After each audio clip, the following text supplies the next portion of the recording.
Welcome to the Cinematic Flashback Podcast. Get ready to hop into the Wayback Machine as we journey through the wild, bold, and unforgettable films of the 1970s. Each episode, we'll break down a classic movie or forgotten gem by exploring the who's who of each film, dive into the premise and the plot, see how it performed then and now, and wrap things up with, did it groove through the decades or did it lose its beat? Joining me is, of course, my co-host Matt Sargent. Welcome. Hello, Chuck. Thanks for having me. Hey, man. How you been? Pretty good. I think if you listen to our last podcast, I have recovered from that terrible cold. Oh, yeah. You sound much better today. I do. I feel a lot better. We don't have quite the smooth, deep tones. Well, I can do it if we need to.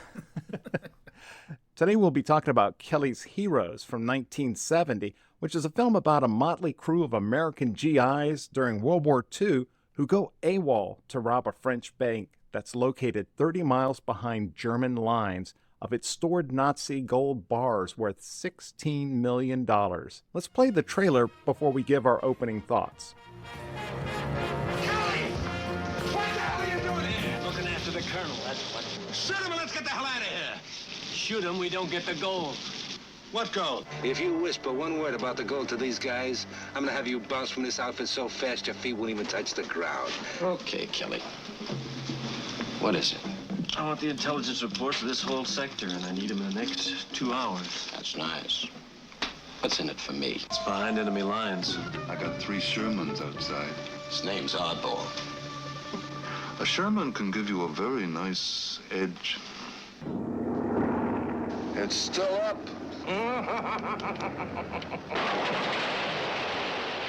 No, it ain't. Loud ball better show up, Kelly. Come on, let's move it up. But my hair is still in curls. Oh, sure, get out. Rupture yet with this thing. Hey, nobody said anything about schlepping his 30 caliber machine gun all over the country. I'll make you $50 if you carry the machine gun, huh? And who's that bunch of refugees over there? The band. The band? What do we need a band for? You see, we're just a private enterprise operation. Those freaks. That ain't an army, it's a circus. It could be the perfect crime.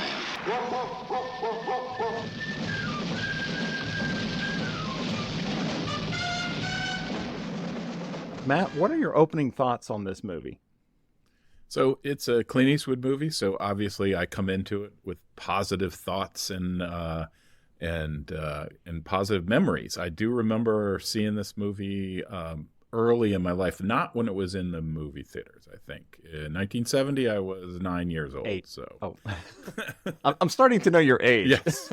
Yeah, I'm old, but not that old. If you talk to my brother, my older brother, he probably saw it in the movie theater, so I would have to talk to him about it. But yeah, I love Clint Eastwood. I mean, I'm a huge fan, and I'm a huge fan. This is an interesting movie. We have lots of little tidbits to cover, so it'll be fun to talk about. This was a first watch for me. And to be honest, I assumed it was going to be more in the line of The Dirty Dozen or Force 10 from Navarone. So I kind of knew the basic premise of the whole heist portion of the movie. So in my mind, I'm thinking it's going to be a military version of The Italian Job. But what I didn't realize is that it was a war movie and it was a heist movie, but it was also a comedy, and I was not expecting that. If we don't have any more opening thoughts, let's go ahead and get into the production of the film. Goggles on, please. Lights, camera, action! To remove your goggles. Kelly's Heroes was an MGM picture that was released on June 23, 1970, with a runtime of 2 hours and 24 minutes. It was directed by Brian G. Hutton from a story by Troy Kennedy Martin, who had previously written The Italian Job. Lalo Schifrin composed the music and featured his song Burning Bridges, performed by the Mike Curb Congregation. The movie has a budget of $4 million and grossed $5.2 worldwide. It was produced by the Warriors Company and filmed on location in Yugoslavia, Croatia, and Serbia. Kelly's Hero has a platoon-sized cast led by Clint Eastwood as the titular character, Telly Savalas as the platoon sergeant, Don Rickles as a supply sergeant, and Donald Sutherland as a different kind of tank commander. Matt, did you have any notes on production for Kelly's Heroes? One of the one of the things I found interesting is why did they film it in Yugoslavia, Croatia, and Serbia? And it turns out for some pretty good reasons. Evidently, those countries still had quite a few Sherman tanks laying around. They also had some old tanks that they could dress up to look like King Tiger tanks, which are part of the story. And also they had some damage from the war in a lot of small abandoned towns. And they were able to leverage and use one of those as the site for the big battle at the end. That's pretty interesting why they did that. Also, during the production of this film, one of the actors nearly lost his life. I think you're referring to Donald Sutherland, who came down with meningitis during the filming and really was in a very bad shape. In fact, I think they called his wife to come and help nurse him and possibly... I believe that when they called her, they said, be prepared that he may pass away prior to. But he didn't, luckily. Thank goodness, because Kiefer Sutherland, which I'm assuming was born after this, although he might have been born near the same time, is also a wonderful actor, in my opinion. Some people don't like Kiefer. I really like him. You had mentioned that the crazy thing about this movie is that it's based on a true incident. Yeah, I only know that the original material was written because some rogue units of the American and German army units went and basically secured a bunch of gold. Incidentally, the Guinness Book of World Records, starting in the 1960s, listed this as the biggest robbery ever. How's that? That's amazing. That's pretty wild. Yeah, I'm not sure when it got surpassed, which is interesting because maybe that's a good movie too. Yeah. I want to mention that this platoon-sized cast has some very notable actors playing minor roles. We have Harry Dean Stanton, who went on to Alien, playing the smart aleck Private Willard. Carroll O'Connor. We talked about Carroll O'Connor in The French Connection with Archie Bunker. He played General Colt. He was hilarious in this movie. In my opinion, he carries the show. His scenes are very entertaining, and I look forward to talking about that. Yes. Gavin MacLeod, who played Captain Steubing on the Love Boat, was the tank mechanic Moriarty. Lynn Lesser, who plays Uncle Leo from Seinfeld, was the engineering sergeant. And a cameo that was made in this film was by the second unit assistant director, who was John Landis.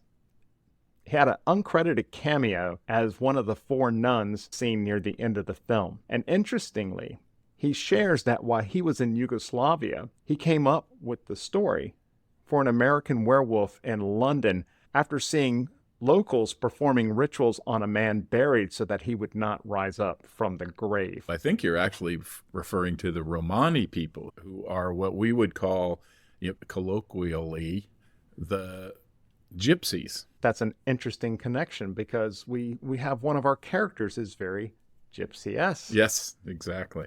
So what about Sergeant Joe? He used the Michelin book. Yeah, I thought that was a funny thing that I'll bet you somebody who actually served in World War II pointed out to them, or the writer knew that, because that was actually accurate. They used the Michelin Tourist Guidebook. It had great maps. It knew where all the major towns were and if they had a hotel, and not that they were going to be staying in the hotels, but it definitely gave them a leg up on. Incidentally, a good deal of effort was spent by the underground in the occupied territories supplying maps to the Allied forces when they were on the move in those countries. One of the big fears that the Allied command had was that the Germans would reverse signs and mess with them. So they wanted to make sure that they not only had the battlefield maps, but they also had details on locations to look for. Yeah, I think is it Catch-22, or there's another movie where the Germans actually mess with the signs at one point. Maybe it was The Dirty Dozen. I'm not sure. It was something like that, but it was a thing that did get done because of, obviously, if you're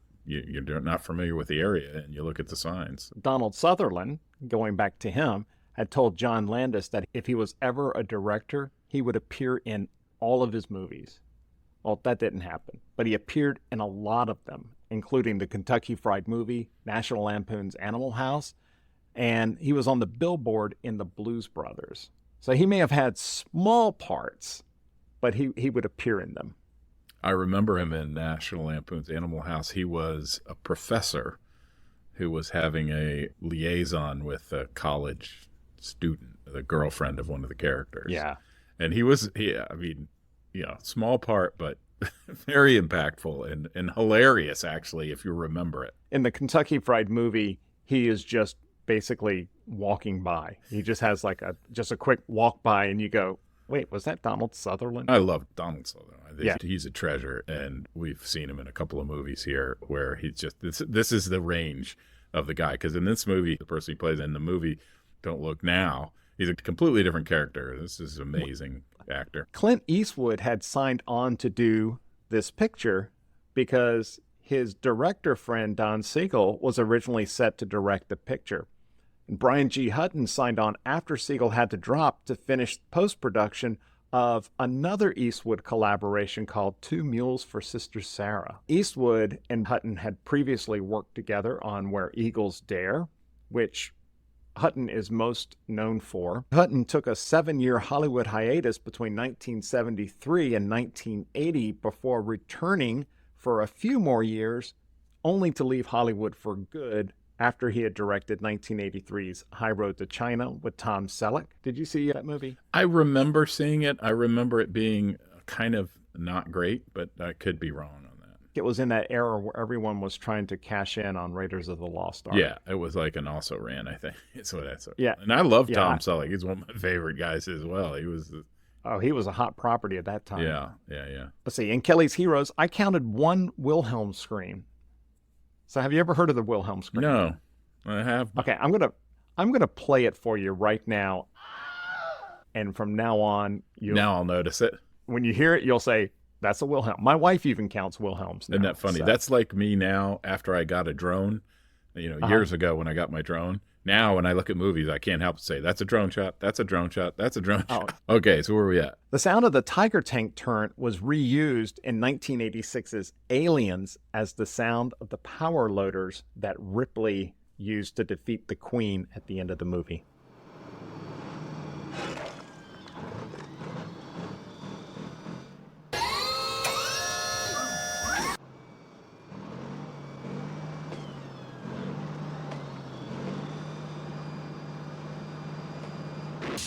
Where you want it?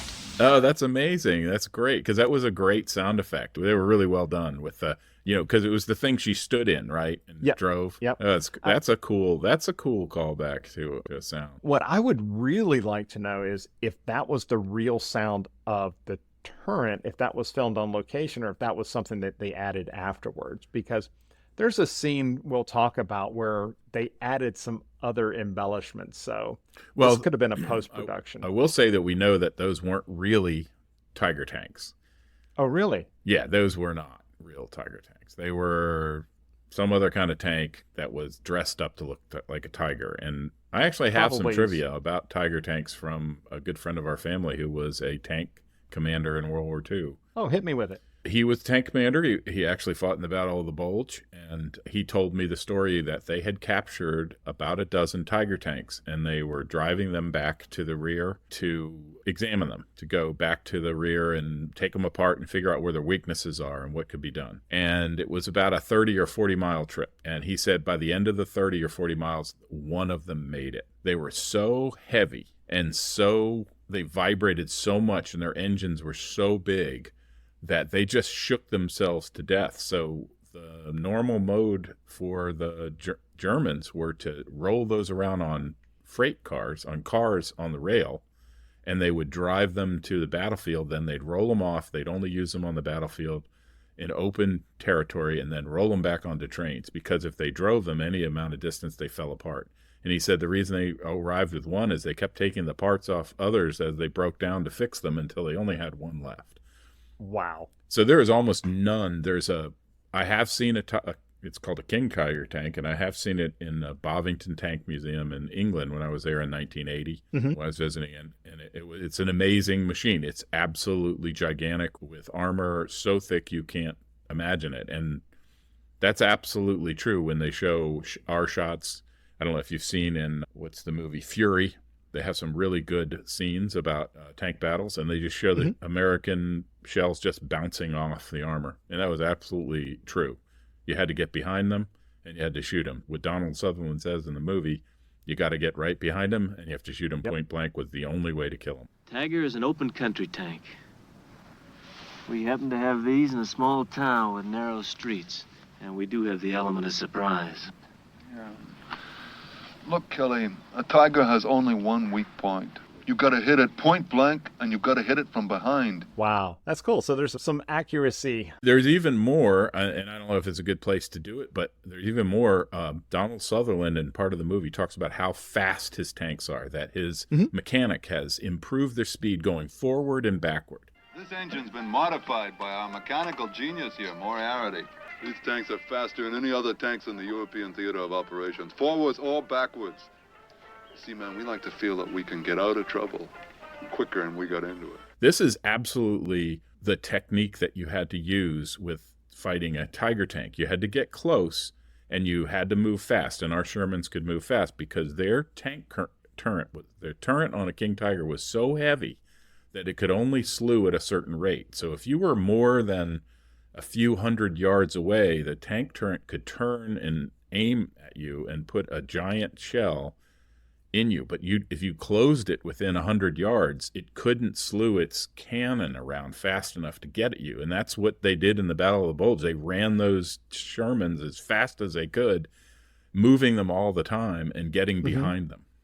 So that's interesting. That's absolutely accurate that they were souping up the engines because they wanted to go fast. That's very interesting. Did he ever say anything about extending the barrel of Nah, they didn't do that. But he did talk Okay. about Kentucky windage, which is the first time I ever heard that term. Which is, like if you shoot a bullet and it hits to the left, so you start aiming to the right. And I made the goofy teenage comment of, well, why didn't you just fix the sights? And his response was, I was getting shot at by another tank. They're filling me full of holes. So we just went with what we worked. He was a funny guy. He was an actual tank commander in World War II. He had, and I always regret not really asking him tons more questions about the war. I mean, he told us quite a bit, and he told us a lot of stories about the Battle of the Bulge, and he left a lot unsaid, obviously. Right. But it was an amazing ability. I mean, I always feel myself blessed that I was able to talk to somebody who was actually there. Before we move on to our next segment, where we're going to talk about what we liked in the film, I had one last piece of trivia. So in 1970, there were 3 films that took place in another war, like World War II or Korea, but they were making social commentaries on the current war in Vietnam. Those films were Kelly's Heroes, of course, MASH, also starring Donald Sutherland, and a film you mentioned just a few minutes ago, Catch-22. And I haven't seen Catch-22 yet. Oh, that's a great one. I barely remember it, so that would be a good one. If we review that one, it would be fun to rewatch it. I love the smell of napalm in the morning. It smells like victory. Let's dive into what we liked about this film.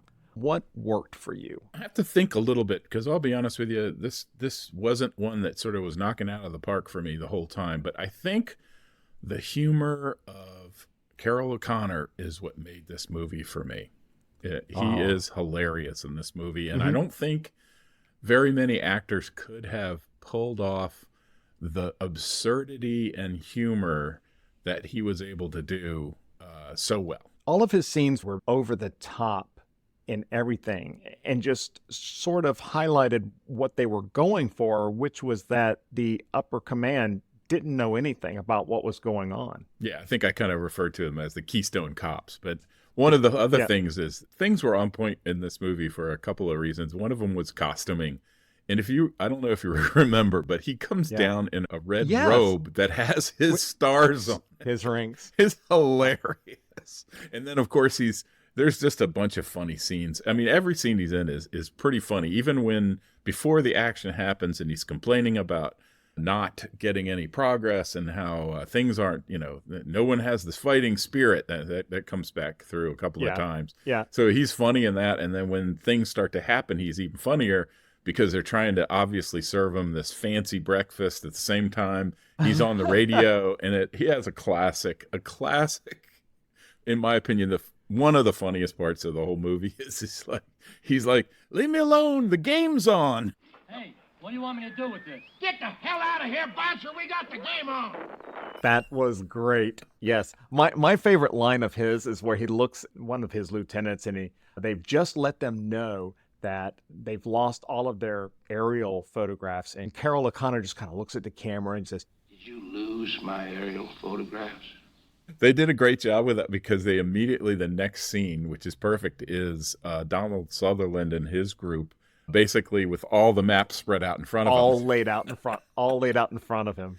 The thing I liked most about this movie was the incredible cast that they had. They did a great job casting this film. I would 100% agree. They did a great job casting it. And we know that because those actors all went on to pretty remarkable careers in Hollywood. Obviously, Clint Eastwood and Donald Sutherland. I mean, you can't even... Telly Savalas as Sergeant Joe.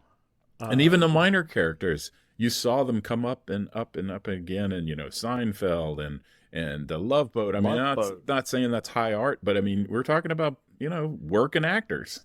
But again, working actors. And these are things we were watching in the 70s. I mean, I remember watching the Love Boat. We talked about the humor of Carol O'Connor, and also Don Rickles had a lot of great comedic moments, but also what I liked were the more subtle moments that I found very funny. For example, this movie starts off with a cold open. Clint Eastwood is in an American Jeep with the star on the top as a Jeep we've seen in every World War II film. In the back seat is another one of his platoon members and this German lieutenant whom they have kidnapped, who has the bars of gold that leads them on this mission. And they are stopped in a line, like a traffic stop, and there's just Germans all around them. And one German soldier is going through, and he's like looking around and everything. And he looks right at him, and it doesn't dawn on him that that's an American Jeep. I kind of found that funny. Yes, it was funny. It does ultimately dawn on him because, they take off. But what was funny in that cold opening, and I did notice this when I was watching the movie again, because I recall this particular thing, is you're very confused there because you're like, that's definitely an American Jeep, but every other helmet is a German helmet. And and the guy directing traffic is yelling German phrases and everything's German. And I was like, is this after the war? And, we're occupying Germany. What's happening? And then all heck breaks loose when they are discovered and they take off in the Jeep. And I don't know if that's not that plausible. My guess is if you pop behind German lines and you happen to be in a Jeep and you go through a town and it's a giant traffic jam, just kind of sit there and play it cool, I guess. It's dark. There's no street lights. Remember that. I mean... Oh, yeah. I will say that when in the filming, they do like they do for all films. I don't know if you know this, and we've seen it, when we watch science fiction, they always have some way of lighting the people's faces. Yeah. So you can see indirect lighting is coming from somewhere. Right. In real life, they would never have had all that light streaming in on the people inside the car. But if without it, it would just be, you wouldn't be able to see anything in the car. So obviously it was a necessity for sort of showing that someone's there. But it's always hilarious because it's like, I can't imagine anybody driving those Jeeps with those lights from the dashboard blaring into their face. One other thing that I really liked about this film was sometimes when you watch World War II films, especially, or actually any war film, especially in the more modern era, the violence is in check with what the subject matter is. And sometimes it makes it hard to show it or watch it with other people. What I liked about this film is that while there were explosions going on, bodies weren't being torn apart. So, I mean, I probably could watch this film with my grandmother and not feel like I have to fast forward or pause something. Yeah, I think a good contrast is to contrast that with Saving Private Ryan. Right. You can't watch that with someone who isn't got... I mean, because there are scenes in that where it's just heart-wrenching, and very up close, really bad stuff. Great movie, don't get me wrong. It's a great movie, but you would have to be careful of who you watched it with. Yeah, Saving Private Ryan is a hyper-realistic version. This is still a heist movie and a comedy. And so I was happy that they didn't try to make it something else in terms of the tone of that making it a full-on war movie. Yeah, although it was still a good World War II movie. Yeah, and I think probably one of the places where it was very stark was when they were, towards the end, when they were assaulting the town. At one point you see a guy, and a German is patrolling, and one of our guys comes out and kind of follows them, and then you don't see anything, and then they're back behind a vehicle, and all you see is legs, and the next thing you do is you see the American kind of laying this guy down, right? So you know that there was some, knife work going on, horrifying, but it wasn't in your face, and but it was still like it's war. People are going to get hurt.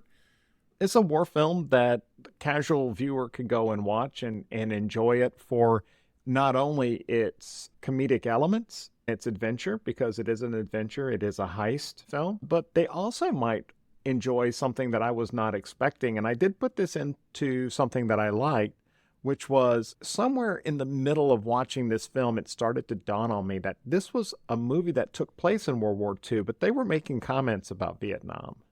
I think you're absolutely right. And I think you had mentioned that to me before I rewatched the film. And to be honest with you, that once you sort of think about that, and while you're watching the movie, it makes a lot more sense. If you have any knowledge of some of the things that went on in Vietnam, the idea of barbecues and trying to bring America, and a lot of that went on in Vietnam, you see echoes of that kind of counterculture. Why are we fighting this war? We even comes out in the dialogue. What are we fighting this war for? We don't even know. And that serves as motivation for Kelly as to why he wants to go 30 miles behind enemy lines to rob this bank, because here we're getting shelled by our own troops, and for what, $5 a week or whatever it was some pittance that they were being paid.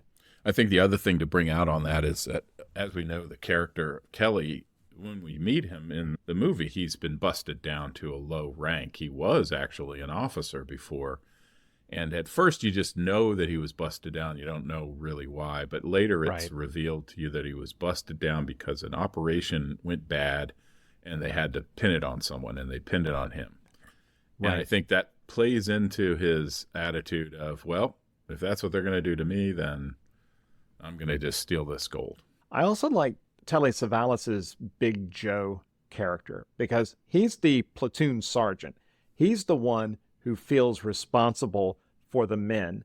And, he's kind of betrayed by the captain, who is wanting to steal a sailboat, and he takes off and doesn't come back to the end after all of the action happens. So he feels like they've abandoned him, and so it's his responsibility to take care of his men. And I like that not everybody's character was motivated by money or by the gain of these gold bars. His motivation was he wanted to keep his troops safe, and they needed someone who would lead them. Otherwise, I don't think he had that same confidence in Kelly at the beginning. I think also there was a betrayal from his commanding officer, because he had been pursuing his commanding officer for some R&R time, because his guys had been in the thick of it.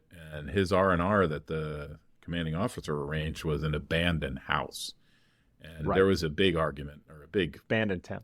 Abandoned town, but essentially a house. And it was part of the setup, obviously, but it was also part of the mistreatment and response. So this mistreatment, the response, the disillusionment, all of that is what a 1970s movie viewer would not associate with the heroics as they were portrayed of World War II.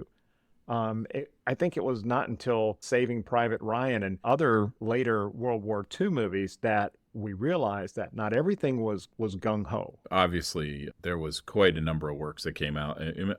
We had a propaganda machine like everybody did at the time during the war, trying to make sure that the American people and the industrial strength of our country was backing those soldiers, and that's sort of what happened. And I think there's a lot of overlap of that and hero worship and that sort of thing. And then as we started to get a real picture of what actually was happening, and certainly in Vietnam, it sort of removed the veil a little bit. So that definitely, I think there was definitely social commentary about Vietnam that you would not normally see in a World War II movie. It comes through, for sure. I just wanted to comment on how impressed I am with Donald Sutherland. After watching him in this movie and then comparing him to what he did in Don't Look Now, this guy had some acting chops. He is really, really good. And I did not realize when we started this how much I was just going to be blown away by Donald Sutherland. I have loved Donald Sutherland's acting for many, many years. And like I said before, of his son Kiefer, I think he is actually a very underrated actor. Some people find him not great, but I've always liked all the roles he's been in, from The Lost Boys to 24, and I think he's really good too. I think it's definitely a family business for them. The last comment that I want to make is about Clint Eastwood. Something that kind of hit me last night when I was watching this. I told my wife, Clint reminds me of that generation's Harrison Ford, just able to play all sorts of roles. He was excellent in this one. He was excellent in this film, and I think one of the things that we talked about was Clint's disillusionment with this particular movie. It was not the movie he really had thought it could be or should be, and I think that kind of comes through a little bit in the movie, I would say. But I will say the interesting thing, and I think you pointed it out to me, Chuck, is that he took that disillusionment, instead of just being frustrated and annoyed, he's like, well, I can do something about this. I'll be the producer on my next films. And then he moves from production into, because production can impact the film to some extent, but not like a director can. And he becomes a director. He becomes an actor's director. Actors love to act for Clint Eastwood. What in the wide, wide world of sports is going on here? Okay, let's talk about some of the things that didn't work so well for us. I think the pacing was poor at the beginning. There's just a lot not happening right after we're introduced to Kelly. I mean, yeah, there's the barrage and there's the bug out from the bat, that they're fighting and stuff like that. But then after that, there's a whole lot of talking where they're trying to convince people to support this endeavor, and that went on too long, in my opinion. And then the other thing that went on too long is there was when they decided to do it and they start trying to get through the German lines, there's two battles going on. One with Kelly and his people, and they're out front, and then Oddball, the Donald Sutherland character, and his tanks are kind of following because they were delayed a day, and so you have another whole battle to get through the line, which seemed to me kind of silly. Why wouldn't they have waited for an additional day? Yes, waited until the tanks and then all been together, because I mean, honestly, tanks and infantry, they go together like peanut butter and jelly, right? Yeah. So some of that was what, and I, obviously, I guess it was part of the story and whatnot, but to me, it was sort of silly. Speaking about the pacing, it's almost a 2.5 hour film. And at the very end with the Battle of Claremont, when they're trying to set all the pieces in place so then they can begin executing their plan to finally get to the goal, that took 15 minutes of setup. And at some point, I was like, just get on with it. Yeah, at one point, I think they said they ran the Tiger tanks a couple of times a day for 20 minutes. That 20 minutes felt like an hour. I actually felt like that we experienced the 20 minutes altogether, because once they got into it, right? Yeah. It picked back up again. Yeah, I think that was one of the other things I had a problem with is, okay, so you're in a town, you've got 3 Tiger tanks, which are open field tanks, so it's ludicrous that you would be defending Why are they even there? Yeah, it's ridiculous why you'd even defend it with Tiger tanks. They had smaller tanks, right? Well, you don't even need a tank. You need a couple of gun emplacements. And there you go. And guys in the belfry, which was ridiculous that the Germans didn't have anybody in the bell tower. Yeah. But we had 2 guys in the bell tower watching everybody and then later shooting people. So some of that was like, I'm not so sure about all of that. That was a little bit a bridge too far. No pun intended there. That was good. To sum up my issues with the film are the setup of the battle and that sort of thing seemed silly to me. They could have just had a contingent of people defending and had a real battle with machine guns and move and shoot and all that stuff. And then it's down to just a few people, and now we need help opening the bank, right? Right. You could have left the tanks completely out of it. They ultimately didn't have as big of an impact as they kept making it out to be. They only had one kept tank when they building it got up. to the town and almost immediately broke down. Right. And they killed one Tiger tank with the tank. The other one got destroyed. I don't know how. It just blew up at one point. I thought there were some missed opportunities that they had set up earlier. I was hoping that at this moment, but they did talk about firing the rounds that they had removed the explosives from it and replaced with paint. So when they shot the back of the Tiger and it was red paint, Private Kelly had the best expression on his face, like, what the heck is that? That Sorry, wrong round. That is a funny one. And that was a setup because it was really, it was like a third of the way to the movie when Donald Sutherland and his group says, we like to put paint in some of the shells because it really, it really freaks out the enemy. They had big loudspeakers on their tanks and would play music as they went into battle. Yeah. And when the tanks were reconnecting with the platoon, they're playing the Battle Hymn of the Republic right, out of the loudspeakers. And the other thing, they did a lot of funny things with the sound. And another joke was early when the tanks do their first battle, they come through the rail tunnel and they're in a rail yard that's occupied by Germans, and they start shooting it up, and they're playing I've been working on the rail. That was hilarious. I thought it was really funny. I think you're spot on. It's a little bit too long. They could have cut out a lot more. It was a different time for movies. People went to the movie and they expected to be in there for a couple hours and a half.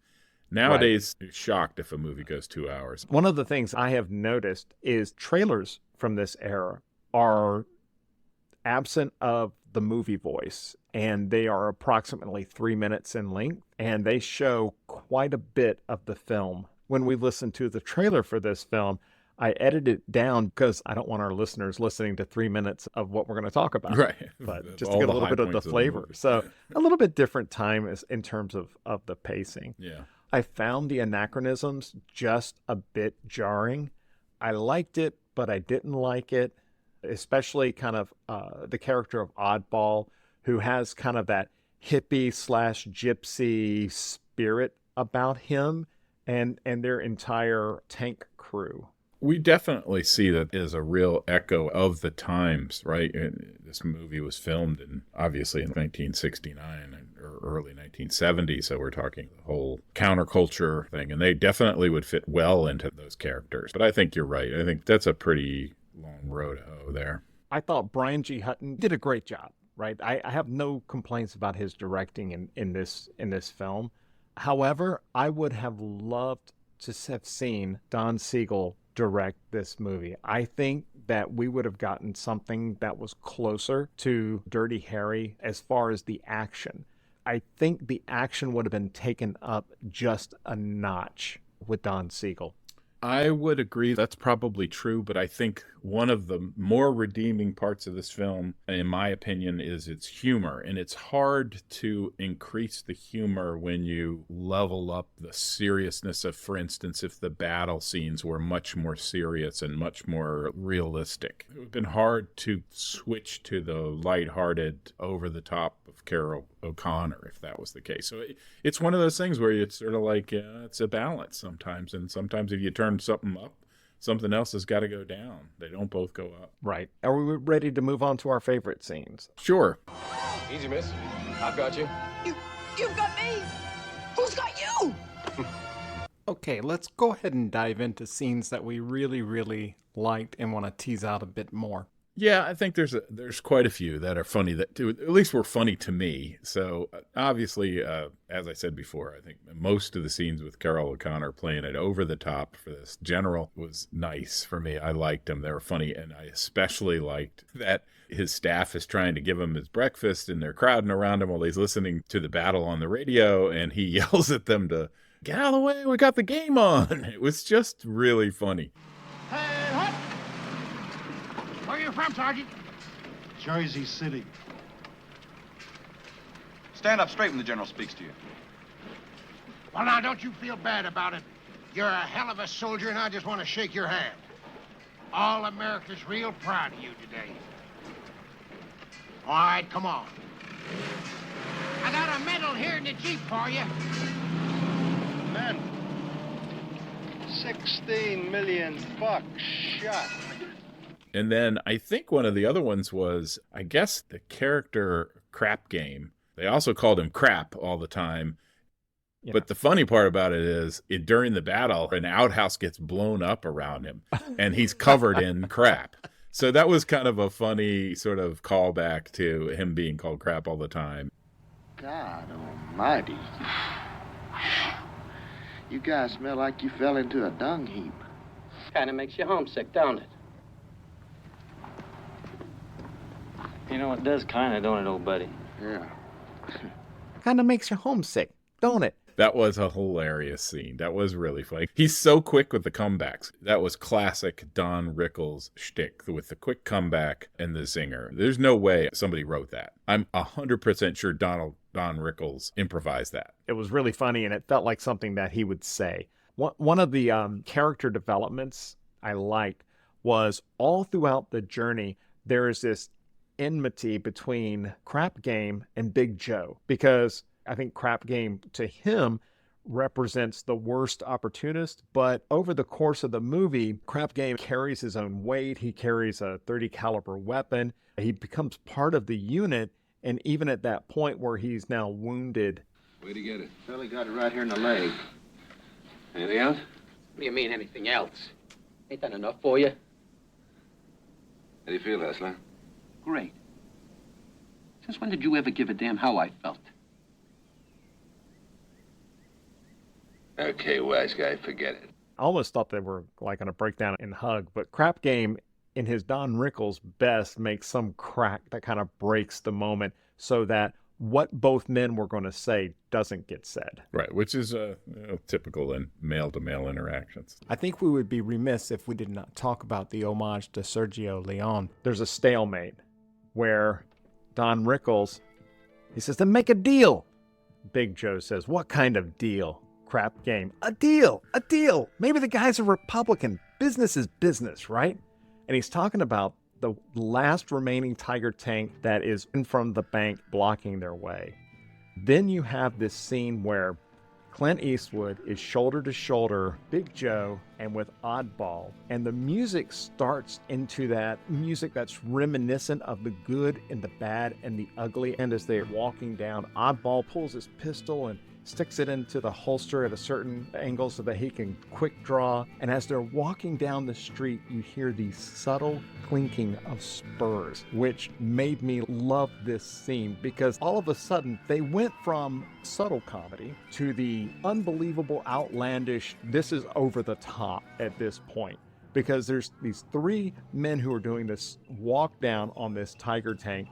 And that is how they end up getting to speak to the Tiger Tank commander, who's like, what are you guys doing? And they tell them about what they're trying to do, and they're going to cut him in on the deal. And of course, he's a soldier like them, and he's ready to go for it. And then the other thing that's subtle that you might not have noticed is that tank commander has to come down off of the tank. And it's a big, arduous process where he gets out of the tank, he climbs off the top. He basically has to come down off his high horse. And that's sort of the theme. At least that's what he's coming down to their level, because you see as they're walking up, they're very brave because he has several machine guns in that thing. He can just shoot. He could have torn them apart. Right. So he obviously has an inkling that something more is going on. So he comes down off the top of that big tank, and then he walks out and talks to them. And I really love how they handled the last thing, which is they're talking, they kind of put the offer, and they just sort of show the door of the bank, and then the next thing you know, the bank door explodes, which is very satisfying. Very satisfying. And the movie just kind of races to the very end. Okay, let's talk about it. Did this movie groove through the decades, or did it lose its beat? I gotta say, out of all the movies we've watched, this grooved the least. It lost something in the time. It's too long, it's a little contrived, and the payoff, I don't think, is as satisfying as the build-up would require. So I say no. I will say that the one thing I have going against it is that if somebody today was watching it, I would be interested if some of the social commentary on Vietnam would be completely lost. I enjoyed the film. It was overly long, and so I kind of agree with you on this one, that it's good. I would recommend it, but that it groove, may have skipped a beat on this one.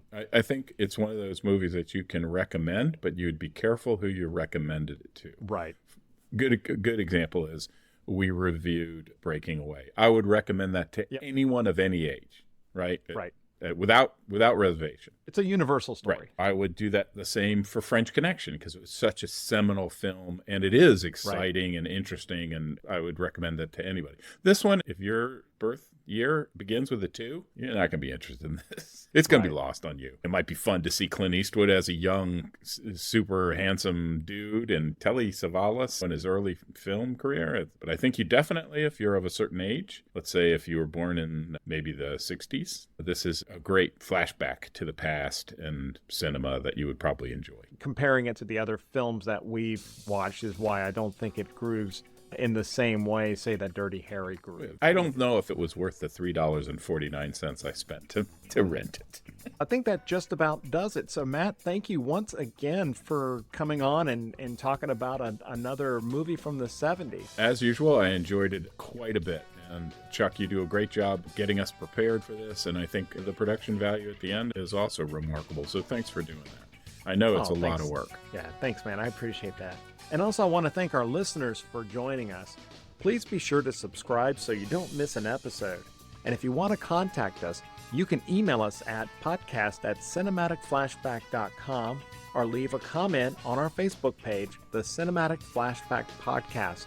And we are now on X, and our handle is @Back270sMovies. We are trying to build up this show. We appreciate if you tell somebody, and if you could give us a review on a platform you're listening on.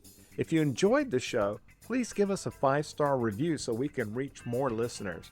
So join us next time as we take the Wayback Machine to the 70s to explore another film from that decade.